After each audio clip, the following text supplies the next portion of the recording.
Weatherton, and I'm going to give a presentation today on fall prevention. Falls are one of the most troublesome safety issues facing healthcare today. Focus is on how to decrease or prevent falls in healthcare facilities. There is a major need for the implementation of a standardized fall prevention protocol, which is an FPP. Focus is on the importance of an FPP and how it can improve patient outcomes. There is a need to get a fall prevention protocol implemented as soon as possible. By having an FPP in place, patients at risk are easily identified and placed on preventive measures. Having a monitoring system to track falls can help focus on the problem areas. This is my Capstone senior project. It will focus on fall prevention, and I'm formulating a standard fall prevention protocol, which is an FPP. Falls are a leading cause of injury in patients 65 years or older.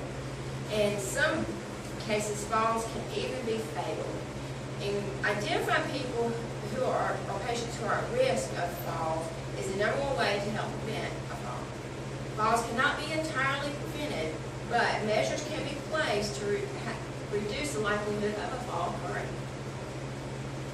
There is a nationwide healthcare need for a fall prevention protocol. Formulating a standard FPP protocol that is to be used within every healthcare setting can reduce the relative risk of falls. Having a set protocol that is consistently used throughout all healthcare organizations will decrease improper use or forgetting to initiate the protocol at all. On admission, all patients will have a FPP protocol implemented. The name of the protocol I made is 5 Fall Risk Assessment, FFRA. The problem at hand is patient falls. Between 700,000 and 1 million patients fall every year. In acute care hospitals, the rate of falls range between 1.3 and 8.9 per 1,000 patients days. An analysis with more precise is essential to get a successful fall prevention program. Multifactorial fall prevention programs have been shown to reduce the risk of falls by 30%. Who's at risk?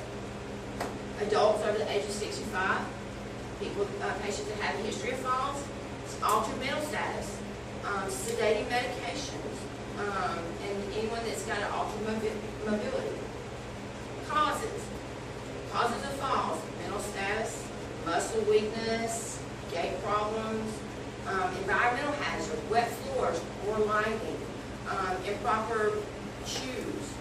Medications, they can increase the likelihood of a fall. Drugs that affect the central nervous system, such as some sedatives can do that, like the Xanax or Ambien. Other causes of falls include difficulty in moving from one place to another, poor foot care, poor shoes, poor use of the mobility devices like canes or walkers.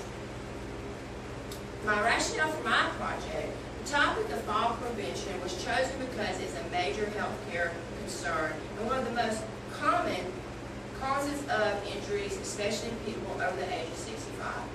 Falls are the leading cause of fatal and non-fatal injuries in older people in the United States. Majority of healthcare falls are due to lack of protocols being in place. Protocols help to identify that there's a risk and how to implement interventions to prevent the falls from occurring. Fall prevention protocols are needed in every facility to help patients and increase patient outcome. Objective: to show importance of a fall prevention protocol. I want to educate on falls and how they occur. I want to show how the team can work together to prevent falls. I want to put in place the fall prevention protocol. I want to reduce the number of falls, and I want to increase my patient outcome. My pick-toe question: who are we talking about? This all patients in the hospital risk. What do we want to do? What's our intervention? Is to implement an FPP protocol. What is currently going on? We do not have an FPP protocol. What will we be observing? The FPP protocol and the overall effectiveness. What's our time frame? Immediately after admission, We're going to use a 5-fall risk assessment and make sure that the patients are scored and consider if they're at risk or not. Repeat to question implementation on all patients identified for being at risk for falls. And how does the use of applying the FQP protocol compare to not implement an FQP protocol upon admission to the hospital?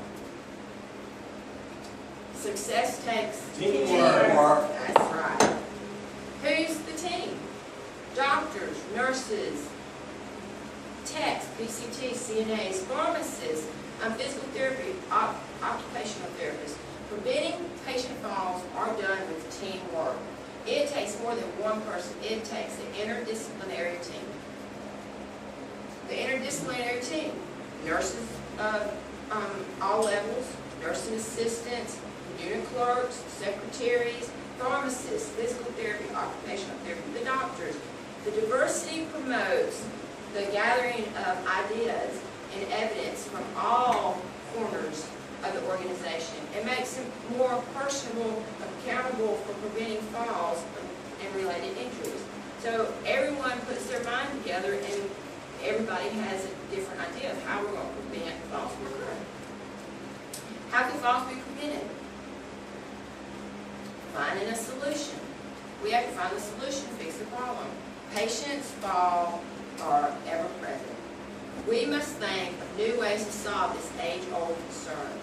The stakes have never been higher, and the need for holistic fall preventive programs have never been greater. Fall prevention is an essential component of maintaining health.